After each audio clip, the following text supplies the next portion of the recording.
Alrighty, so week number 3 of the MLS season is upon us, and this week we once again have 13 games that is going to be taking place, with 10 of these games that is going to be taking place on Saturday, and this preview is basically me looking at all the games that's going to be taking place on Saturday, which 4 of them is going to be matinee games, and 6 of them is going to be the nightcap for the Saturday action. And then tomorrow, when I do part number 2 of the preview for week number 3, I will look at the 3 games that is going to be happening on Sunday, and I'll probably do that preview right between this game between the Red Bulls versus the Chicago Fire at halftime, where as soon as this game at halftime, I'm going to immediately do the preview, and hopefully I can finish that preview just in time before this game between SKC versus RSL that's going to be taking place at around 11 a.m. Pacific. And also, if I do decide to do that, that probably might be the earliest video that I have ever done on my YouTube channel, because I don't recall the last time I actually done a video that early in the morning, or even do a video in the morning at all, because most of the video that I do is usually in the afternoon or even in the evening time, right after when all the games, of course, have concluded, and of course,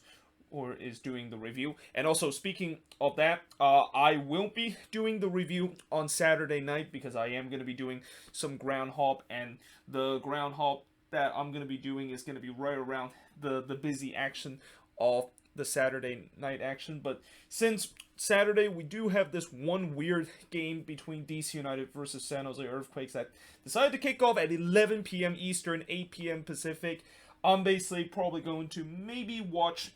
a couple of this busy action of the nightcap action in a full match replay, and the ones that I, of course, aren't able to watch the full match replay alongside with me watching DC United versus San Jose Earthquakes live, I'll probably just watch the highlights of those action. But that being said, let us actually begin after that little spiel in terms of what my plan for this weekend is going to be. And we start off with the early day action on Saturday between the New York Red Bulls versus the Chicago Fire, which will be starting at 1 p.m. Eastern, 10 a.m. Pacific, and the actual kickoff will be 1:08 p.m. The Red Bulls, unfortunately, they're the only team in the Eastern Conference to start the season 0-2, while the Fire, they lost 3-1 against Atlanta on the road last week. And for the key points for both of these teams, for the Red Bulls, can they, of course, shake off a poor start to this season? I mean, it's definitely not been a great start for the Red Bulls, although I will say that the Red Bulls have played against some very tough team. You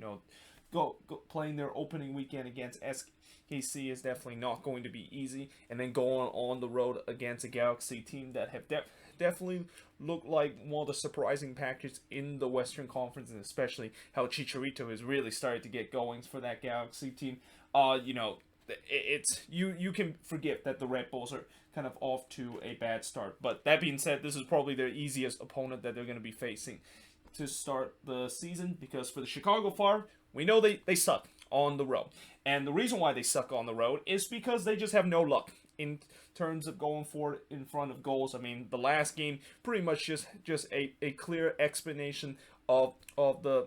role form that the Chicago Fire had for the entire 2020 season, where going forward, they might look very well and they might have chances to score goals, but they only got one of them while hitting the post 3 times. And then there's also those random moments where, you know, at random points of the game, they somehow just concede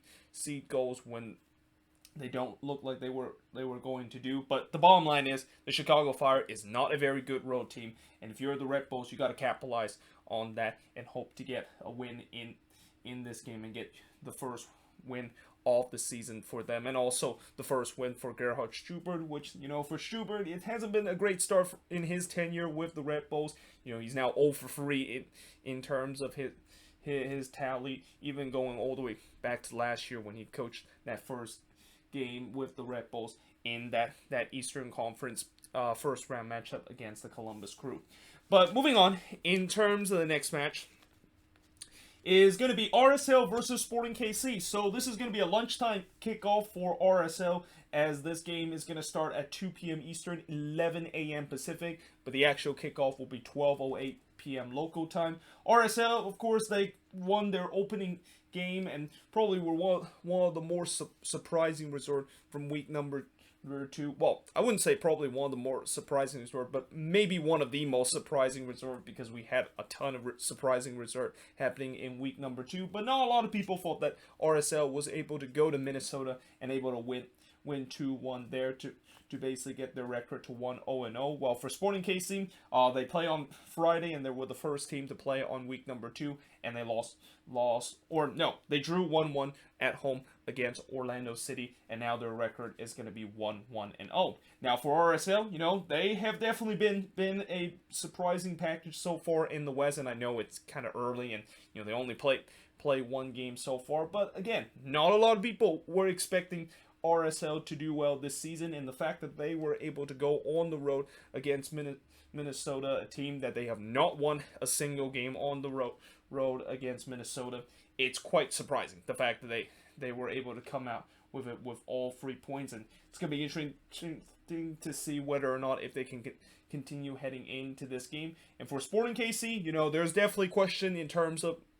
the attack, and that will Pulido and Russell be back healthy in this game. I believe Alan Pulido could go the full 90 minutes in this one, because in the last game he did go 45 minutes, and I think in the last 2 games that SKC has played to start the season, Pulido has been coming off the bench in the second half, so I'm guessing eventually he is going to get back to match fitness and able to play the full 90 minutes. But for Johnny Russo, he did come into the game late against Orlando City, so maybe he's not back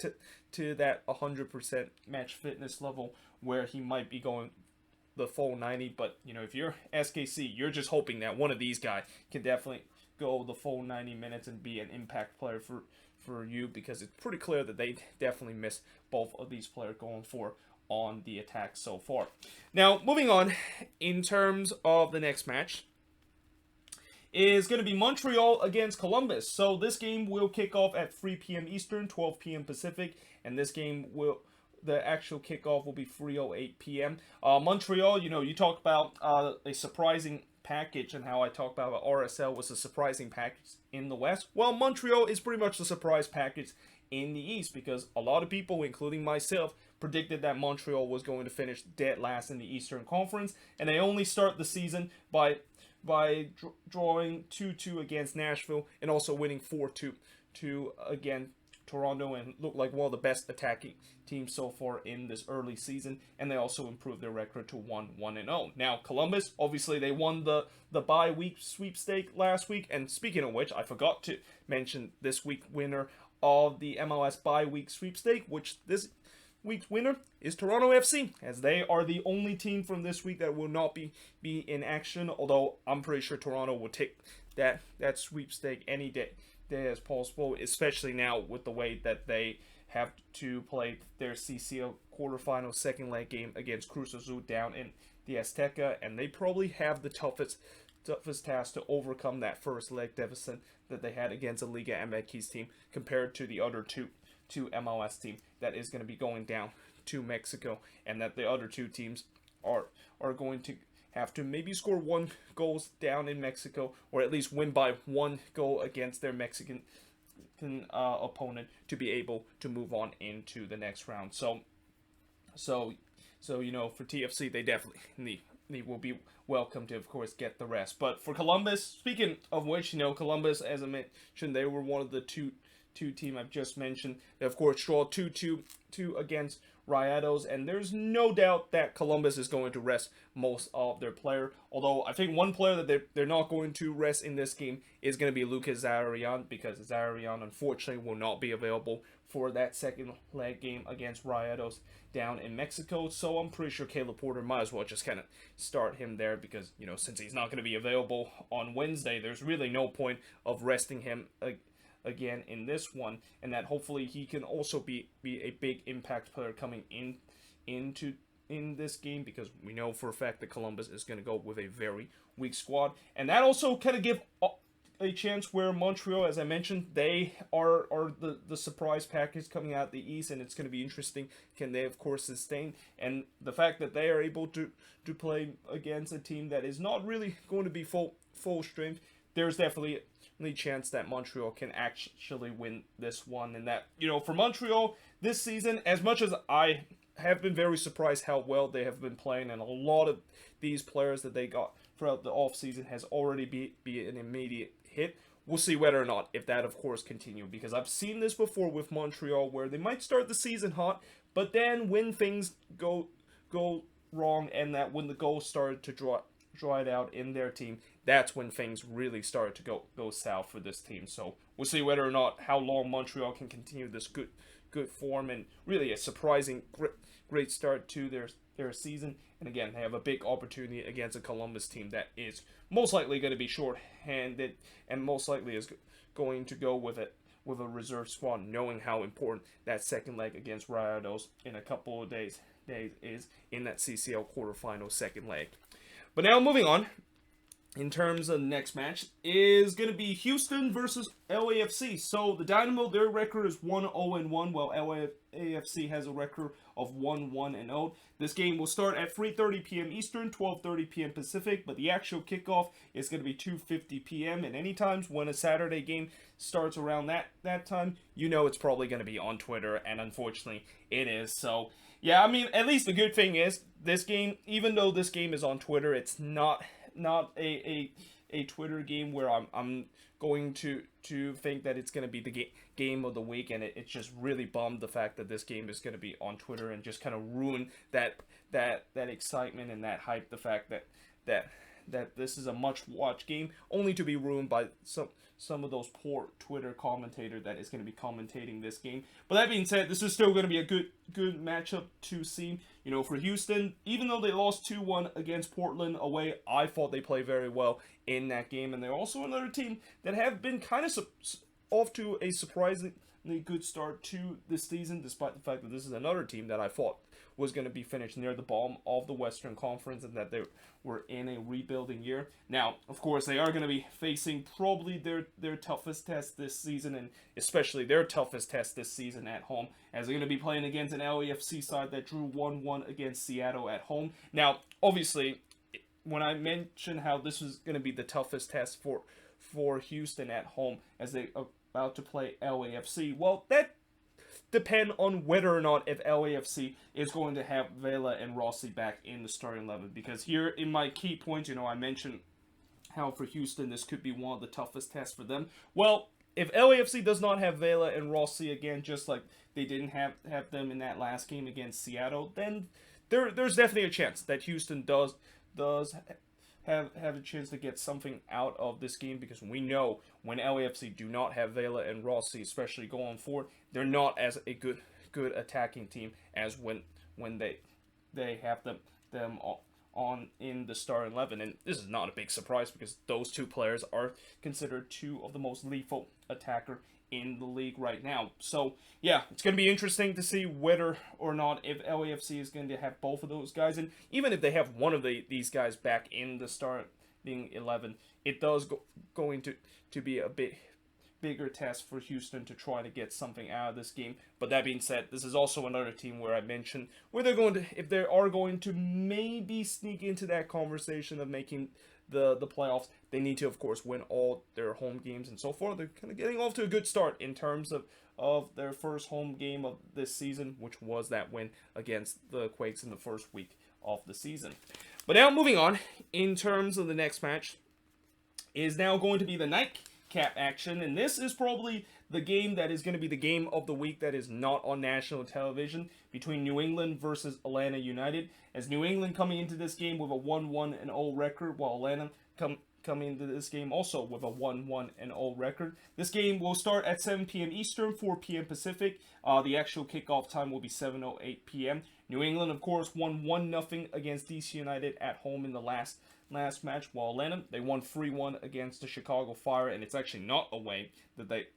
they won that game. They actually won that game at home. But the key points coming into this game is that, you know, New England, even though they won 1-0 against DC United, that was probably one, if not the most ugliest win I have seen New England got in a while now, because they did not look good whatsoever. We're going forward in that game against DC, and if it wasn't for DC, unfortunately, scoring an own goal in that game could have end up to be a 0-0 result. So it's going to be interesting to see will that attack can bounce back coming into this game where they're going to be playing against Atlanta's side that, this game, I think they might have a bit of a dilemma by figuring out whether or not if they are going to rest guys heading into that second leg of the CONCACAF Champions League quarterfinal against the Union, or they'll just go full strength and forget about that second leg. And I think it's probably going to be the latter that Gabriel Heinze is going to choose to decide this dilemma, because I really don't see Atlanta potentially coming back from a 3-0 deficit against the Union, especially going on the road against the Union. So I think they probably are going to accept the fact that they're probably not going to be moving on into the next round of the CONCACAF Champions League, and that they're kind of already halfway in terms of being one of the MLS team that is going to be eliminated in the quarterfinal of the CONCACAF Champions League. So now they'll probably just spend their effort in terms of focusing on league play. And if that is going to be the case, then yeah, I think this could be a very exciting game, and that both of these attack is definitely very, very good, and that if both of these attack can definitely show their lethal attacking ability, this could really be a high scoring affair, and that I won't be surprised if this game could end like 2-2 or even 3-3 with how good both of these attack is going to be. But we'll see whether or not if that is going to be the case, and I just hope that by me saying that doesn't actually mean that now this game is probably going to end 1-0, or maybe just going to be something similar to what we saw in New England against DC United, where that was a game that I just hope that is not going to be a game that, or any MLS game that I would ever want to see, because let's just face it, that was probably the most boring game I've ever seen, or at least one of the most boring game I've ever seen in MLS history. But now moving on, in terms of the next match,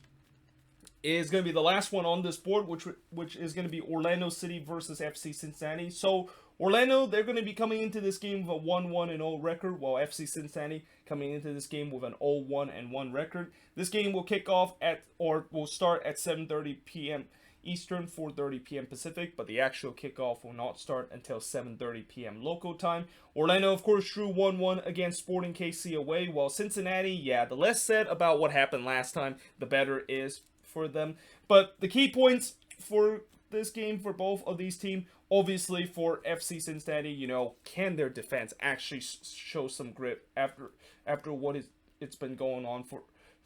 them in their first two games, where I thought this FC Cincinnati defense are just getting run over. And it doesn't help the fact that they're now have to play against an Orlando City side where, I know the attack hasn't really got going so far this season. I mean, they only scored one goal in their first two games, and it's pretty clear that they do miss their DK dearly. But we'll see whether or not if they can, of course, continue to get these good results until DK does come back to Orlando. And I don't want to just say that this maybe is going to be the case, because we have heard news that we still don't know whether or not if DK indeed is going to be back with this Orlando City team once his loan with Barnsley is going to be over. And now there's new reports saying that it seems like Barnsley is going to keep DK at least until the end of the playoff promotion, or maybe if Barnsley could actually even get a chance to get promoted to the Premier League, which that could also throw a very, very different tale of how Orlando City is going to do, and whether or not if they indeed are going to sell DK off to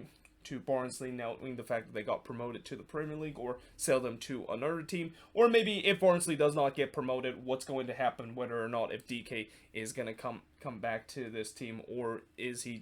going to be just sold off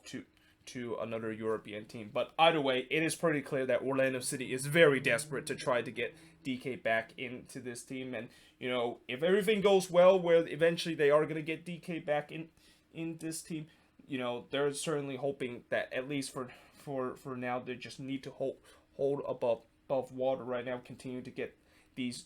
good results, and by the time that they, of course, could potentially get DK back into this team, they're still going to be considered they're a team that is near the top part of the Eastern Conference. And I have no doubt that in this game, there's definitely a chance where I'm going to say that they're going to score more goals than they have in the first two games. Because as much as I said with FC Cincinnati, can their defense show some grit in this game? Yeah, it's I don't know how well to put it other than the fact that, this Cincinnati team, if they cannot show any grit and some mentality in terms of defending better than what they have in the first two games, this could be another very long season for FC Cincinnati, and it could, I don't want to say it, but it could maybe be a telling tale that this team could once again finish as the worst team in the league. But now, I am going to switch the boards and look at the last four games that is going to be happening on the Saturday action and in the Saturday night cap action. So the first game we're going to talk about on this board is the Philadelphia Union versus NYCFC, as this game will start at 7:30 p.m. Eastern, 4:30 p.m. Pacific, but the actual kickoff time will not start until 7:38 p.m. local time. This is a game between both of these teams that has a record of 1-0-1, but this is also a game between both teams are definitely coming into this game with a lot of momentum, because the Union, despite the fact that they did lose 2-1 against Inter Miami in their last home game, they did got that massive 3-0 result against Atlanta United in the CCL quarterfinal first leg. While for NYCFC, they're coming into this game hot too, because they put up a 5 spot against FC Cincinnati in the last home game, and that they hope that attack that they show in that last game against FC Cincinnati could actually be sustainable coming into this one. Because, I did say in the review where, as much as I'm impressed how NYCFC was able to put a 5 spot on FC Cincinnati, is that just a case where they were playing against a Cincinnati team where, at least for the first two games of the season, this Cincinnati defense have already shown that they are the worst defense in the league. And now they're going to be playing against a Union side where, we know this Union team is definitely much more better in terms of defensive part, and especially they have a wall in goal that is Andre Blake, where if he can continue to show that form that he had against Atlanta United, this could be a night where NYCFC might have trouble to try to score a goal, despite the fact that they basically score goals for fun in the last game. Now, that being said, for the Union, as much as, they're going to hope that they can carry that momentum that they had against Atlanta, where they, as I mentioned, they got that big result in the middle of the week, will they actually also potentially have a letdown after that big first leg win against Atlanta United? I mean, we kind of saw this happen with Toronto a couple of weeks ago, where Toronto had that big CCL win against Lyon, and that it seems like maybe they were going to carry that momentum heading into the weekend game against Montreal in the Canadian Classic, and it turns out that was not the case. And in some way, they kind of proved me right in terms of the fact that I was expecting Toronto probably going to have a letdown in that game, and they did. They lost 4-2 in that game, and this is something that the Union are hoping to avoid. Now, the good news is, unlike Toronto, where they had to play on the road following that big win in CCL, the Union are going to get a chance to play at home in this game. But as I mentioned, they did lose at home in the last game, and that, it's going to be very tempted for them to really think about that second leg game against Atlanta United, and think that is a game that they really need to solely focus compared to this one. But at the same time, maybe that might not be the case, because again, since they got that big 3-0 win against Atlanta United, I'm assuming they're pretty much sure that they're already ready through to the next round, and that they might really now pay solely focus on their league form, and hope to also do well in their league form, just like what they did so far in CCL this season. But now, moving on, in terms of the next match, is going to be Dallas versus the Portland Timbers. So for Dallas, it's been a rough start for them, as they have started the season with an 0-1-1 record. Their last game, they lost 3-1 on the road against the Quakes. While for the Timbers, I was kind of expected there might be off to a rough start in the league, and that they might be punting game away early in the league, because it seems that they really are solely focused on CCL right now. But last week, they got a surprising 2-1 win. Well, I wouldn't say surprising, but a win that I wasn't really think that they were going to get, with them going with a a reserve squad, but they were still able to win 2-1 against the Houston Dynamo at home. Now, coming into this game, there's no doubt that they're going to once again go with a reserve squad and pretty much a T2 kind of squad, because I know Savarese will try to rest pretty much everybody in this game so that all the starters for this team will be ready for that second leg game against Club America in the quarterfinal down in Mexico. But for Dallas, if the Timbers are going to do that, there's no doubt that this is a huge opportunity where they can get their first win of the season. And again, it just have not been a great start for Dallas so far this season. The last game, they look like a team that is nowhere near of what I think that this team could maybe sneak into the conversation and be kind of that bubble playoff team. And knowing the fact that this is also another team where they really heavily rely on their home form so that they can, of course, get as much points at home as possible to kind of get them over the line into the playoffs, despite not playing very well on the road. Well, so far at home, they already drew one game and they already dropped point against the Colorado Rapids. They definitely do not want to drop their second home game, or they definitely do not want to have their second home game in a row this season dropping points or even losing this game, because again, if they keep dropping points at home, I don't think this team is going to be a team that is going to make the playoffs, knowing the fact that this is a team that have not been doing well, is a team that really struggle on the road, as they've shown in that game against the Quakes in the last week action. But now moving on, in terms of the next match, is going to be Minnesota versus Austin FC. So speaking of team that is kind of off to a rough start, that of course is the Loons, and there's no doubt that I definitely did not expect that this team was going to start the season 0-2, and now the fact that this team is going to have to play against an Austin FC side that is going to be very confident coming into this game and are looking to try to carry that momentum that they had in the last game, where they of course won their first game in club history by winning 3-1 against Colorado. I am definitely nervous about the fact that the Loons could potentially go 0-3 to start the season. Now, speaking of how Minnesota is 0-2, they're actually the only team in the Western Conference right now that start the season in 0-2. And in general, I think they technically have the worst record if you look on the standings of both the Western Conference and the Eastern Conference, because I know them and the Red Bulls are the only team to start the season 0-2. But if you also want to take consideration in terms of goals scored and goal allowed and also goal differential, Minnesota by far has a worse goal differential compared to the Red Bulls, and in fact, I think they even have the worst goal differential right now at -5. Now, as I mentioned, I don't have a lot of confidence coming into this game against Austin FC because of what they have shown in the first two games. But it's going to also be interesting to see whether or not if they can continue to show that resiliency that they have in the first two games, where I really think the way that they play in these first two games, they look like a team that is not only going to be a respectable expansion team in MLS, but they're actually also chasing to become the 8th team in MLS history to make it to the playoffs in their expansion year. Well, for Minnesota, as much as there is pretty much a lot of question in all fronts of this team, with both the attack, the midfield, and defense are not performing up to their standards. My biggest question with this team really right now is that I'm really hoping Abila or Hunu could be ready for this game. Now, I don't think Hunu might be ready for this game yet, because I've heard that he might be ready after he finished his season with Rennes before he comes to this team. But for Abila, I don't know why exactly he wasn't in the starting 11 or even on the bench in the last game. I'm assuming maybe he picked up a knock, but hopefully he is going to recover from that knock that he picked up in the last game, because it's pretty clear that when I look at this attack, there's just no way in the world that this attack tells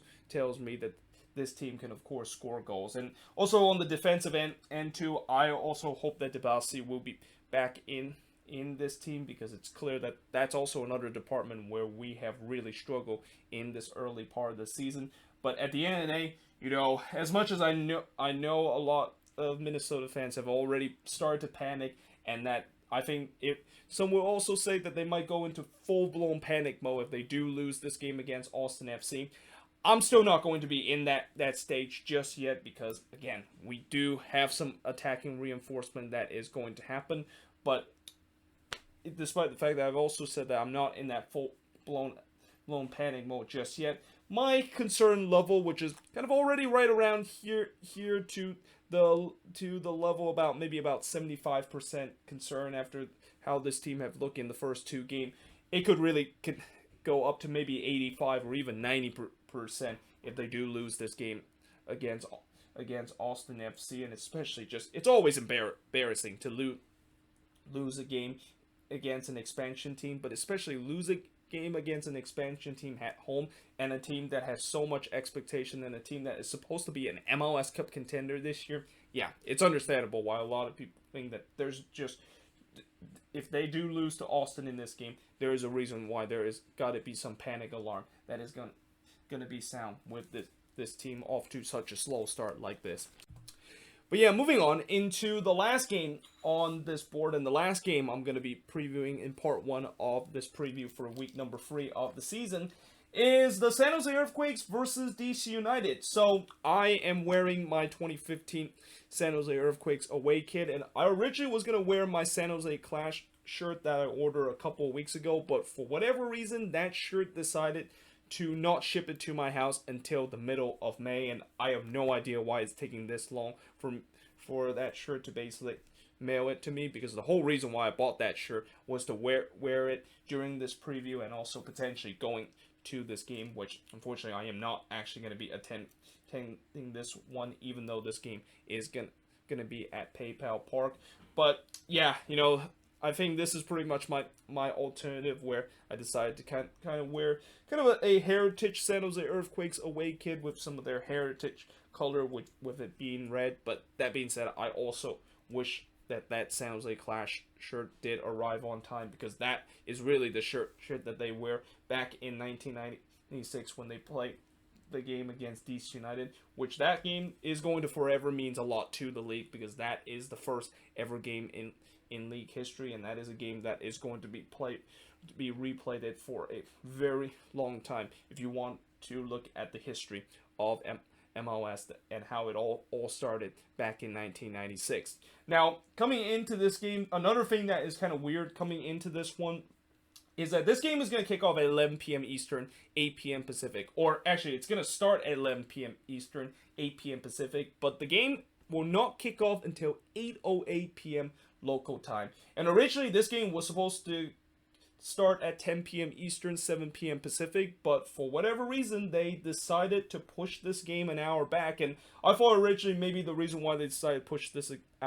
game an hour back is maybe this is going to be on national television, but no, this is just going to be on regional network. And, I understand that sometimes game could get pushed back or pushed early because they decided to put the game on national television, or maybe if it was already on national television, but they decided to kind of flex it back down to just a regional network. But the fact that this game isn't because of that, and they still kind of push back an hour later, I really don't know why that, of course, is the case. And also, because we have such a late start in this game, I do send my regards to DC United fans, where they have to basically stay up all the way to 11 p.m. Eastern to watch their team play, and by the time this game is going to be over, it's already going to be 1 a.m. local time. And especially,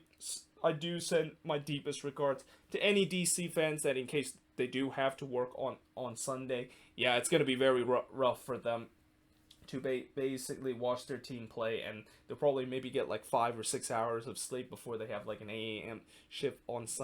Sunday. But yeah, at the end of the day, it's still just going to be a late start, and again, I do send my regards to DC United fans that they have to stay up so late, and probably the latest that I think any MLS team have to stay up in order to watch their team play. Now, coming into this game, the Quakes and DC United also have a 1-0-1 record. The Quakes did get their first win of the season against Dallas, as they won 3-1 at home, while for DC, they were part of that boring 1-0 game against New England, but they were on the wrong end of that boring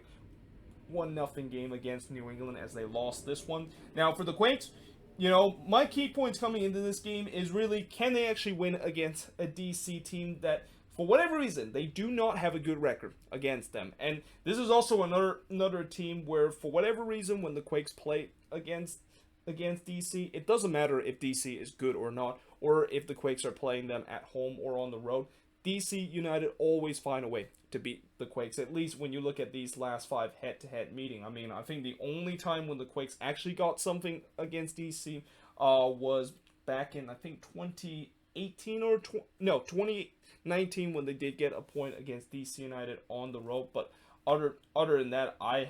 haven't recorded a time where the Quakes have actually get at least a point out of this fixture. Or actually, no, I think maybe in 2016 they of course did that. Well, you know, I don't know if 2016 also count as the last 5 head-to-head. That of course has happened, but either way, you get the story. The Quakes do not have a good record against DC United, and you know, we'll see whether or not if they can kind of end that bit of a curse that they have against DC, where for what reason they always don't do well against them, no matter if they're good or not. And for DC United, I kind of decided to be a little bit lazy in terms of their key points and just said, see New England Revolution, because it's pretty clear that game that DC play was very similar to the way that they played last season, where the attack was pretty much non-existent throughout the entire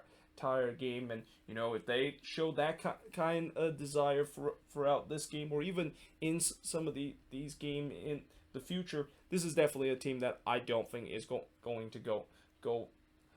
very far throughout this season. Although this is also another team that I didn't really think that this is considered a playoff team, even with Hernan Lozada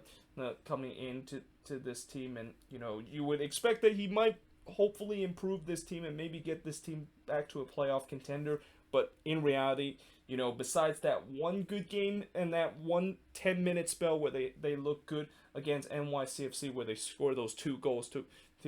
have a come-from-behind victory against NYCFC, I still have not seen this DC team improve in terms of the attack compared to last season. But there you have it. That is pretty much it for the review for all 10 of these games. As always, let me know in the comments below what do you think of all 10 of these games,